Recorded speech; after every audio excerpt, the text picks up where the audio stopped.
Evangelho de Marcos, no capítulo 7, versículo 5, diz assim: Depois perguntaram-lhe os fariseus e os escribas: Por que não andam os teus discípulos conforme a tradição dos antigos, mas comem o pão com as mãos sem lavar?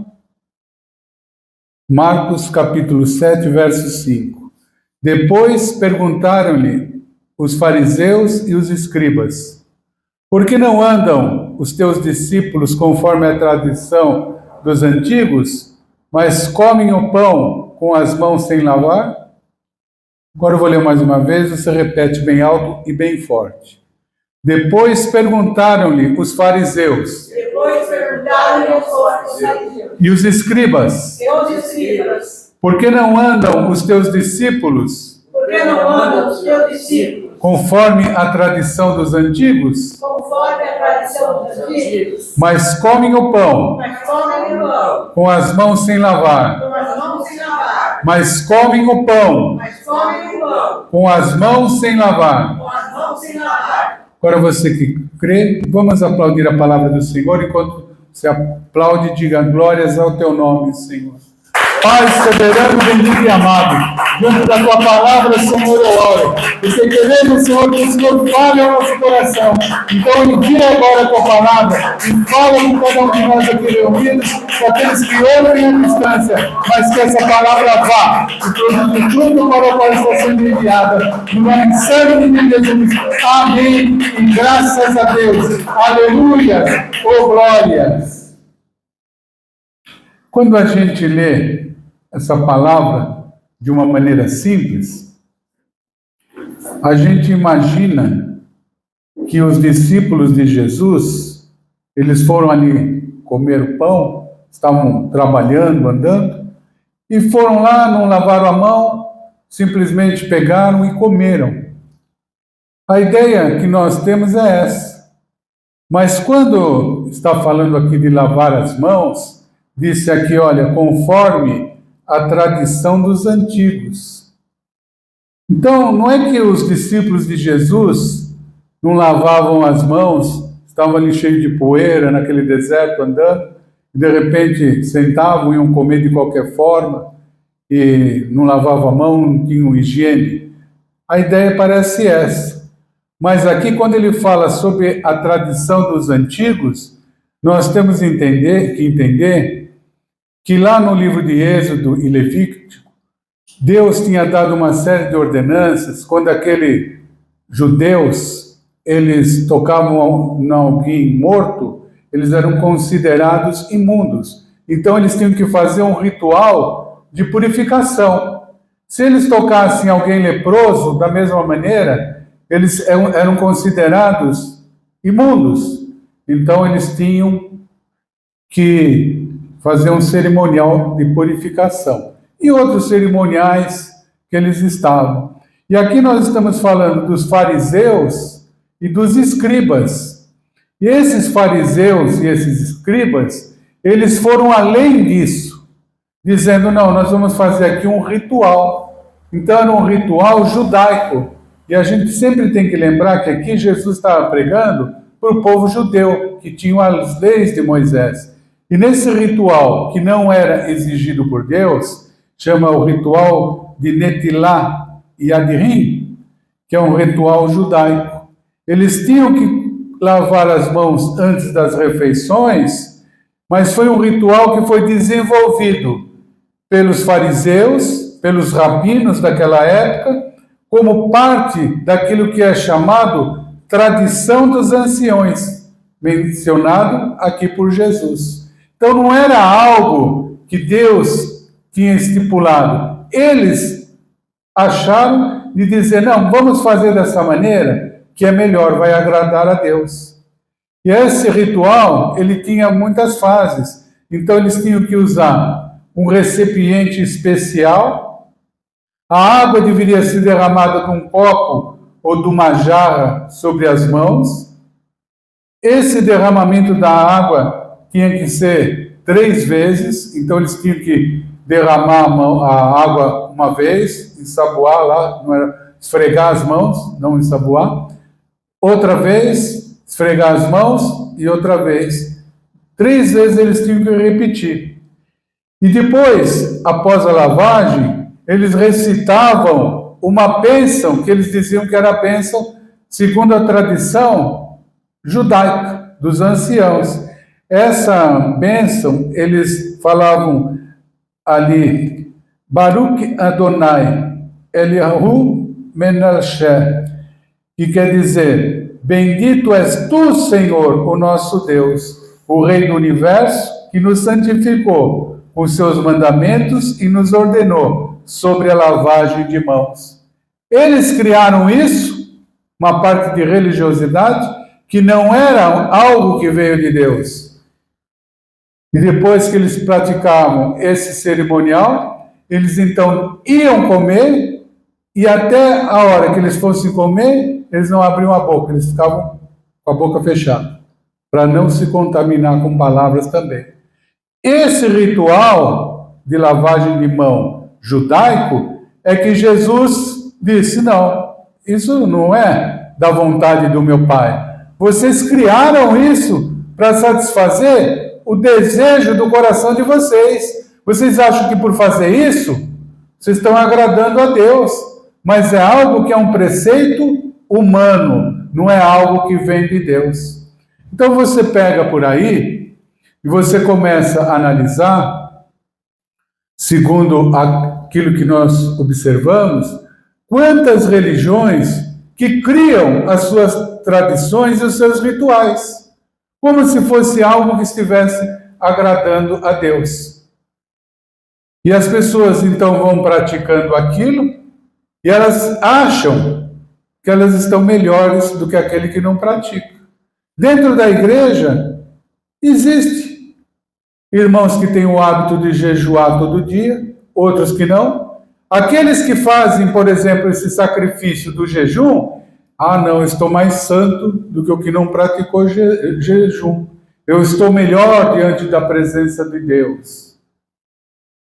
Isso tudo é uma situação individual. Deus vai colocar no teu coração aquilo que é bom, mas não é uma regra. Aí o cara estava com dor de garganta, tomou um copo de água, orou, tomou água, curou. Pode curar? Pode. Então amanhã vamos dar água para todo mundo aqui na igreja, vai curar de todas as enfermidades. Compra aí as caixas de água Lindóia, coloca aqui os copos. Então você vem aqui, hoje nós vamos fazer o culto da água, da purificação. Você vai tomar essa água, você vai sair curado. E as pessoas vêm por causa da água. Está entendendo? O outro diz, não, você hoje vai receber Jesus, a rosa de Saron. Então você vai receber uma rosa, você vai receber aqui uma pétala de rosa. Você vai levar para a tua casa, vai pôr lá num vasinho, aquela rosa vai começar a despetalar. Uma coisa normal. Quando todas as pétalas caírem, toda a maldição que existia na tua casa foi embora com aquelas pétalas. Aí você varre, joga lá na descarga e foi tudo. É ritual humano, é coisa que vai no coração, na mente do homem, que cria. E as igrejas evangélicas têm usado esse tipo de argumento para quê? Para atrair pessoas. Eu me lembro uma época que eu ainda nem era evangélico, nem cristão, eu vim passar o carnaval, e aí eu estava aqui na porta, aquele barulho para lá, para cá, de repente eu vi uma porção de pessoas assim, com aspecto de crente, e há uns anos atrás o crente, você conseguia perceber mais pela roupa, tudo, pela seriedade, você falava, nossa, são crentes, né? Às vezes aquelas pessoas até zombavam, lá vai os crentes, né? Os Bíblia, andando aí na rua, e eles passaram tudo com umas espadas de plástico na mão. Aquelas espadas de plástico que as crianças brincavam. E aí eu pensei, nossa, por que tá todo mundo com a espada? Eu pensei que era um bloco que eles tinham feito aí de carnaval. Aí eu perguntei para um, por que vocês estão com essa espada? Fizeram um bloco? Não, essa aqui é a espada que nós vamos cortar todo o mal em casa. Aquilo me chamou a atenção, e até hoje, quando eu lembro, eu acho algo interessante, porque eles são induzidos a acreditar. Ah, mas é pela fé, pastor. Os judeus ali também estavam fazendo esse cerimonial que eles criaram, eles achavam que estavam agradando a Deus. Jesus está dizendo não. Uma outra época eu saí aqui nessa rua, aqui estava andando assim, de repente eu vejo um grupo vindo, um homem na frente de terno com microfone andando rápido, e atrás uma arca da aliança, eles carregando aquela arca, e uma porção de gente andando, e eles rodando aqui o quarteirão, dizendo que estavam rodando Jericó. Quer dizer, é cada situação que você vê que não tem nada com a palavra. E as pessoas dizem, não, porque nós fizemos esse cerimonial, nós vamos ser abençoados. Você não faz nada, você não sacrifica. Não é assim. E aqui, voltando no verso 2, diz assim: e vendo que alguns dos seus discípulos comiam pão com as mãos impuras, isto é, por lavar, os repreendiam, porque os fariseus e todos os judeus, conservando a tradição dos antigos, não comem sem lavar as mãos, muitas vezes. E quando voltam do mercado, se não lavarem, não comem. E muitas outras coisas há que receberam para observar, como lavar copos, jarros, vasos de metal e as camas. Então eles perguntaram para Jesus: os fariseus e os escribas, por que não andam os teus discípulos conforme a tradição dos antigos, mas comem o pão sem lavar as mãos?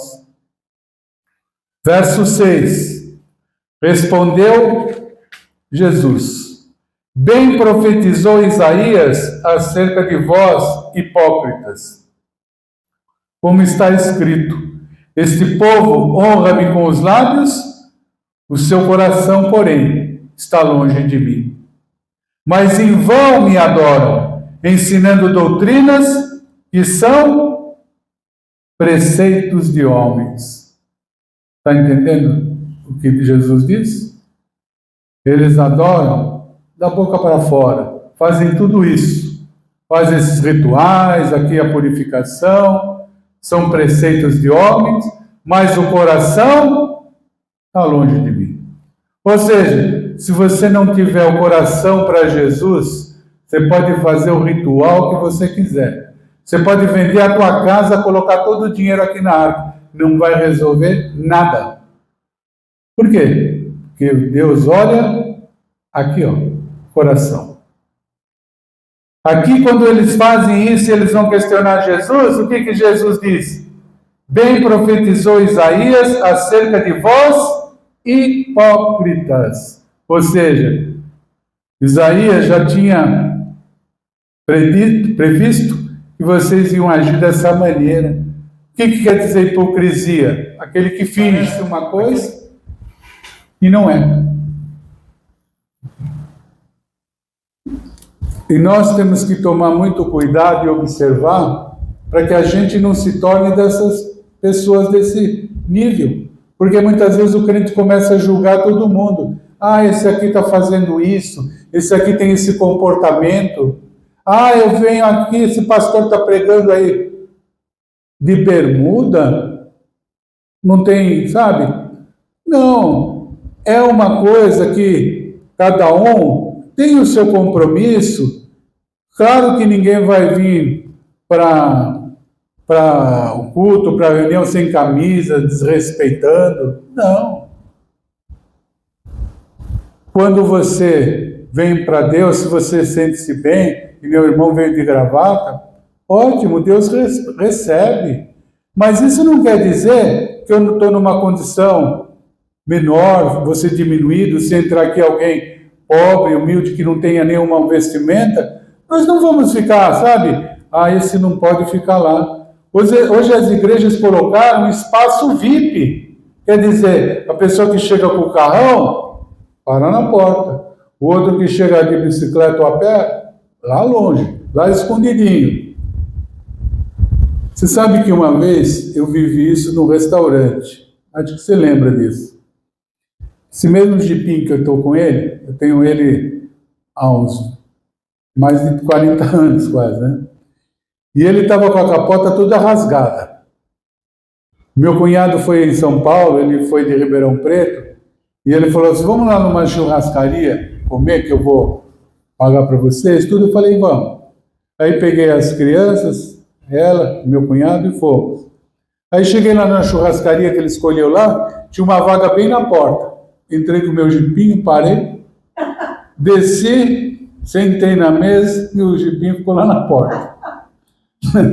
Daqui a pouco o garçom foi lá e falou, aquele carrinho que está lá é seu? Eu falei, é. Ele falou, eu precisava manobrar um pouco, o senhor pode me dar a chave? Eu dei a chave. Tiraram lá da frente, esconderam o bicho lá atrás, sabe? Quando eu saí, eu falei, cadê meu carro? Tem que pôr para lá. Eu falei, tá, já entendi. Quer dizer, o cara que chega de carrão, parar na porta. Que chega com um carro velho, vai parar lá longe, filho. E é assim que acontece. E diante disso eu vivi uma bênção, que eu vou falar para os irmãos. Eu fui com esse jipe numa reunião lá em São Paulo, numa igreja que chamava Fortaleza da Fé.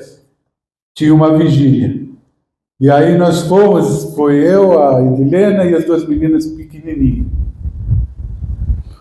Quando nós chegamos lá, eu falei, já que o jipe está muito feio, vamos parar aí longe, vamos chegar a pé. O povo nem vê que nós estamos chegando com o carro todo esfarrapado.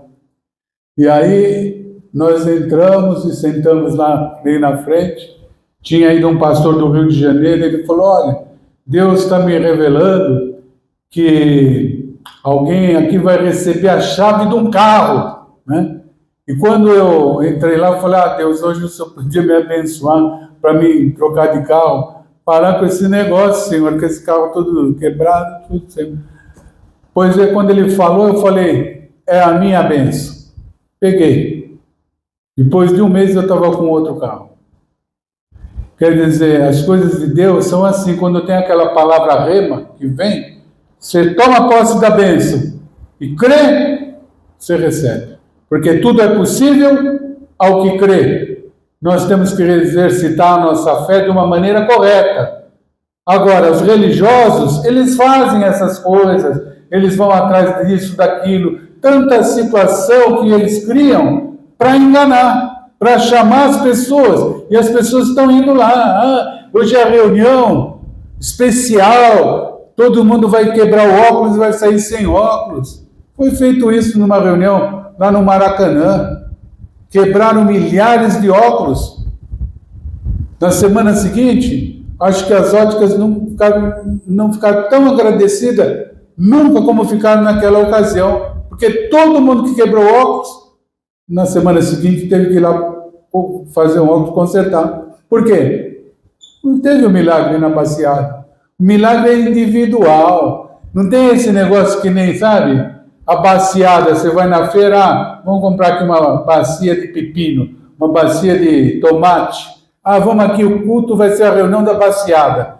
Não, é cada um que vai receber no momento certo. A palavra de Deus diz que há um tempo preparado por Deus, naquela ocasião certa. Ele vai ouvindo as nossas lágrimas, vai vendo as nossas orações, ele vai ouvindo as nossas orações, vai vendo as nossas lágrimas, e quando aquele cálice transborda, a bênção chega. Está lá no livro de Apocalipse. É o tempo de Deus. Não tem como, eu quero um milagre para amanhã. Quem faz é Deus. Eu vou orar agora, vou colocar as minhas mãos sobre você, você vai receber aqui hoje. Depende de Deus, não depende do pastor. O pastor faz a parte dele. Ele declara, ele profetiza. Mas a resposta vem do alto. Continuando, ele diz, verso 7, mas em vão me adoram, ensinando doutrinas que são preceitos de homem. Vós deixais o mandamento de Deus e vos apegaram à tradição de homens. Você vê que coisa séria? Deixa o mandamento do Senhor para ficar correndo atrás de coisa humana. Deus foi lá para longe.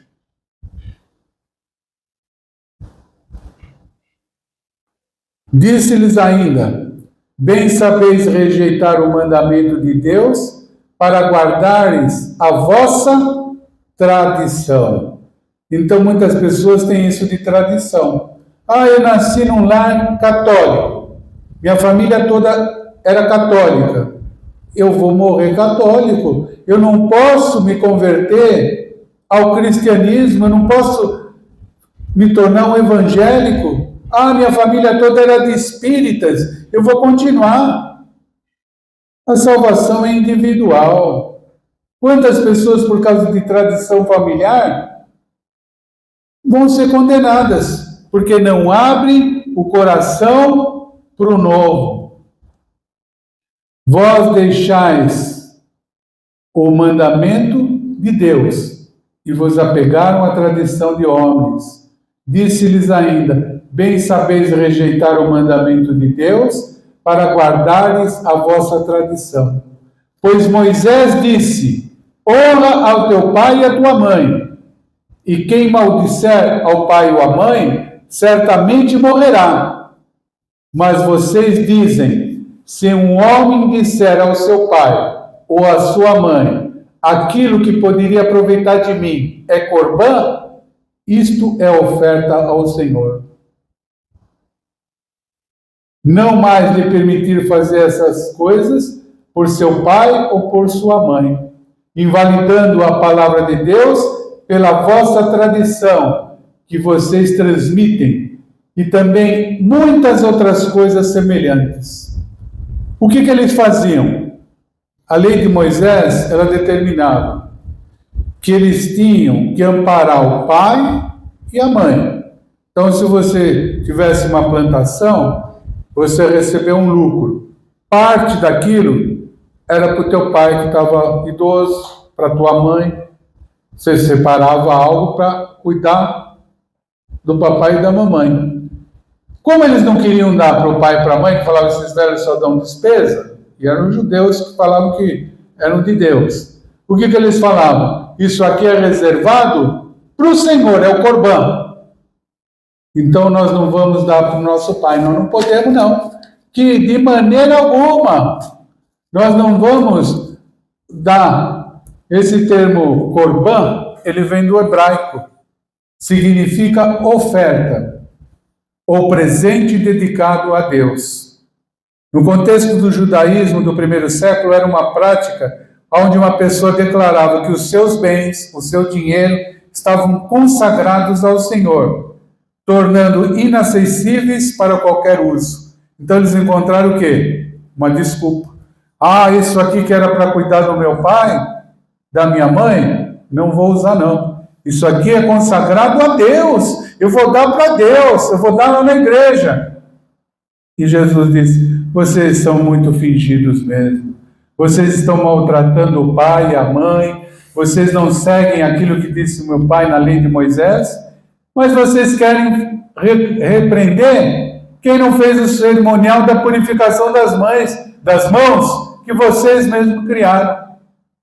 Você consegue entender aonde chega o ser humano? Ele começa a criar normas e normas e normas, e ele acha que só ele está correto.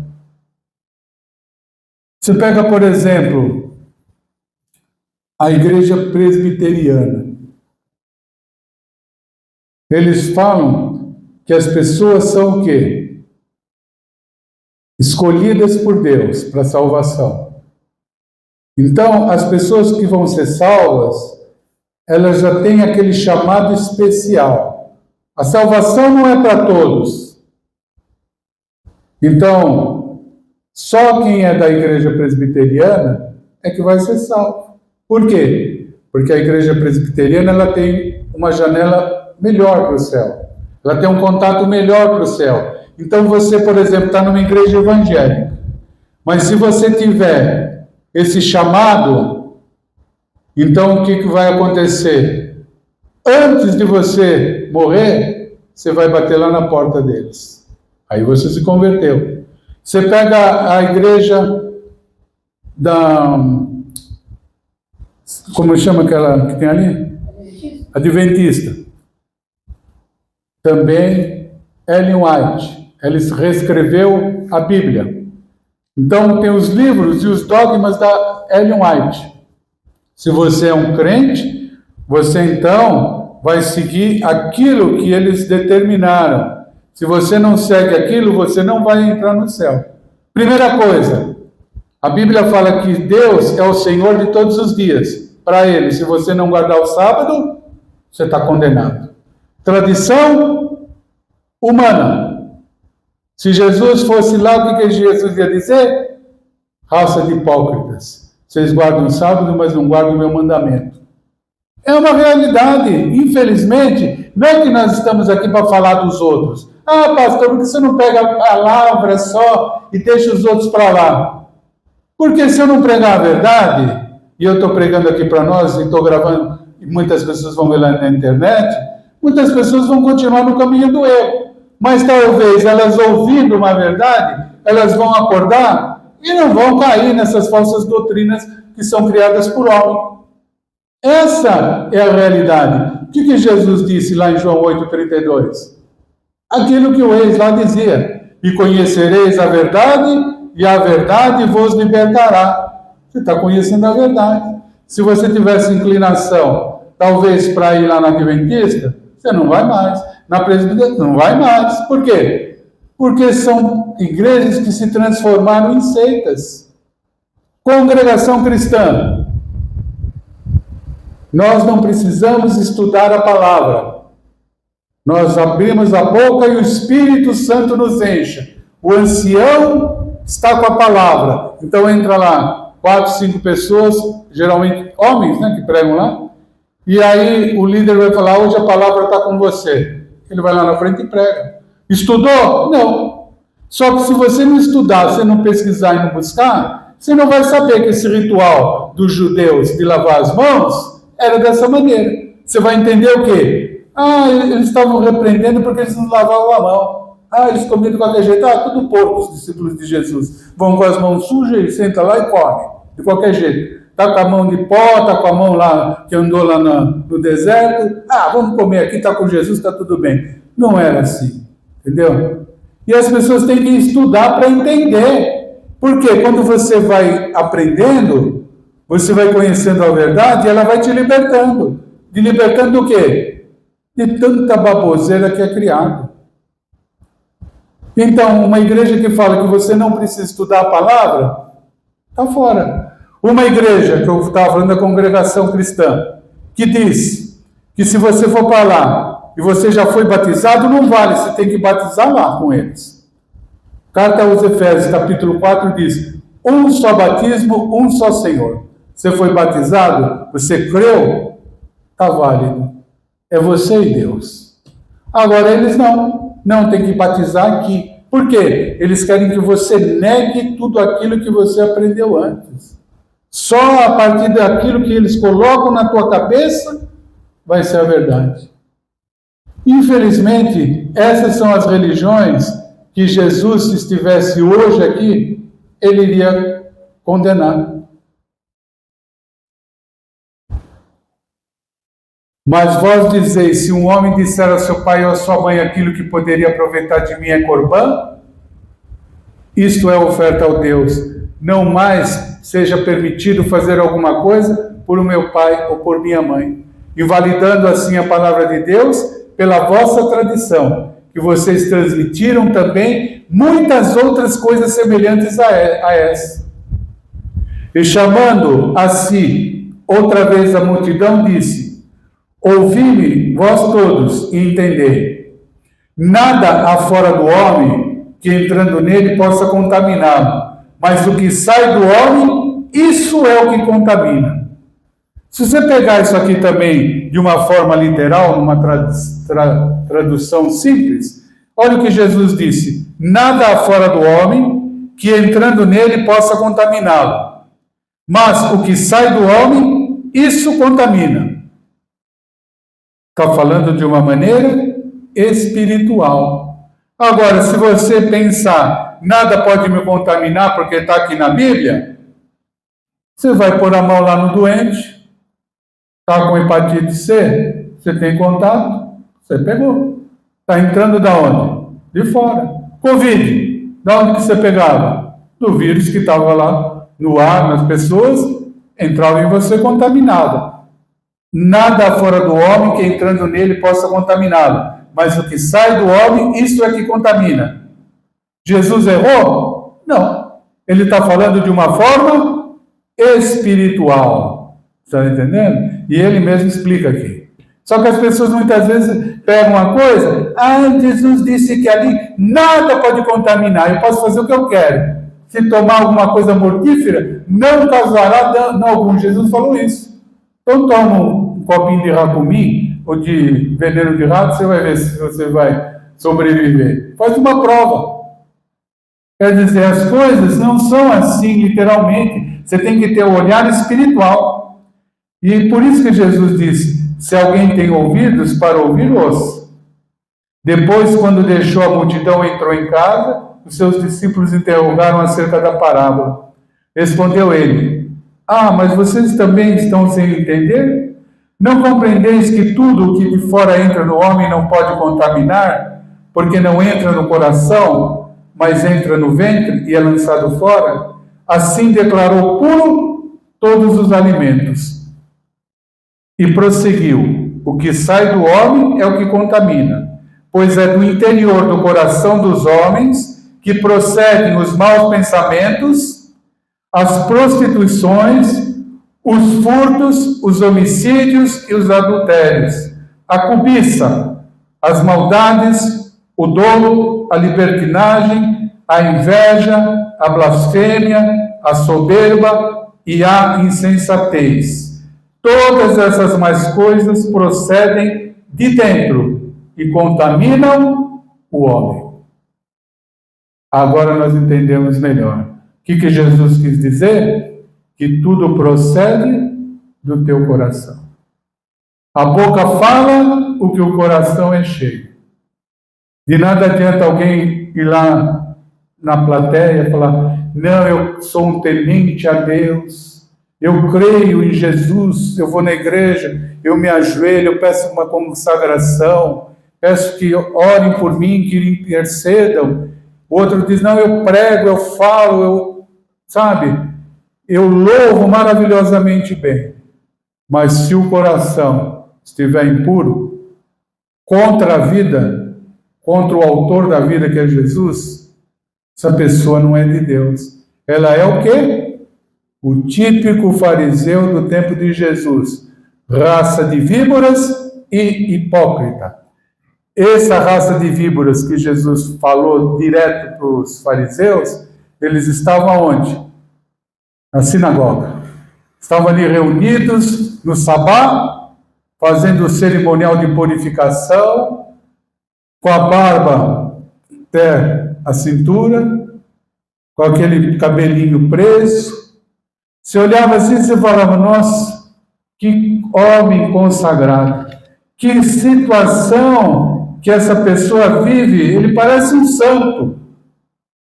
Mas ele parece. Mas o coração, você consegue ver? Por isso que Jesus disse, é pelos frutos que vocês irão conhecer. O último lá, que se disse muito evangélico, você vê os frutos que ele deu. Muito crente. Falou de Jesus, falou de Deus o tempo inteiro. Falou da verdade, falou da verdade, falou da verdade. Mas não resolveu nada.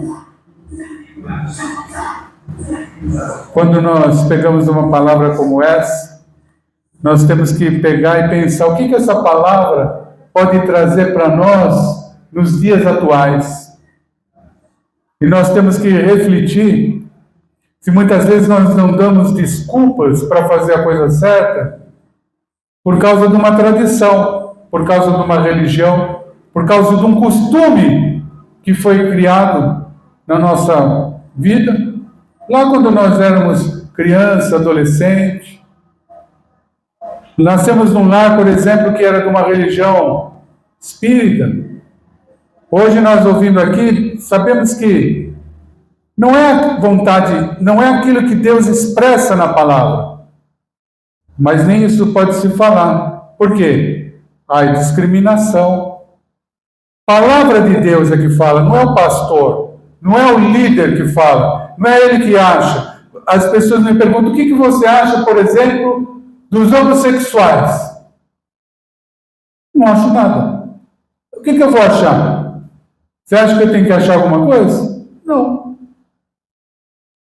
Agora, como pastor, eu sei o que Deus acha.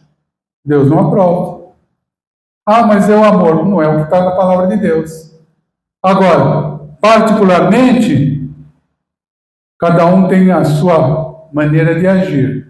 Nós não podemos querer que os outros pensem pela nossa cabeça, mas nós temos que pregar a verdade.